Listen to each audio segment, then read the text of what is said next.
பணம் சேர சேர சேர கடவுளை விட்டு ஒதுங்க ஒதுங்க ஒதுங்க என்ன ஆகும்? திடீர்னு பணமரம் சாயிற மாதிரி ஒரு நாளைக்கு சாஞ்சுக்கிறோம். பைபிள் நமக்கு சொல்லுது. ரைசலா ஹல்லேலூயா. அப்ப நம்ம வாழ்க்கையில அந்த வசனம் தொடங்கும் போது என்ன வாசிச்சாங்க பார்த்தீங்களா? 26வது வசனம், ஆண்டவர் போற்றி போற்றி. எப்பொழுதும் அவரை போற்றணும். ஏன்? நம்ம பக்கத்துல இருக்காரு. அவரை போற்றிக்கிட்டே இருக்கணும். ஏன்? அவர் நம்முடைய ஜெபங்களை கேட்கிறார். அவரை போற்றணும். ஏன்? நம்ம வலிமையும் கேடையுமாய் இருக்கிறார். அவரை போற்றணும். ஏன்? நம்மளை காப்பாத்துற மலை போல இருந்து உதவி அவர்கிட்ட தான் வருது. அவரால் தான் நம்ம பொழைச்சு கிடக்கிறோம். அவரை போற்றணும். பிரைஸ் எல்லாம் ஹல்லேலூயா.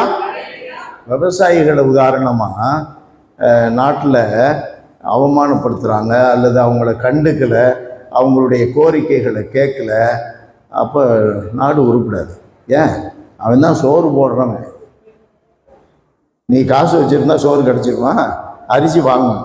அவன் விளைவிச்சாதான் நமக்கு அரிசி இல்லையா? அப்ப விளைவிப்பவர் யாரு? ஆண்டவர். அவனுக்கு மேல ஒருத்தர் இருக்க விளைவிப்பவர்.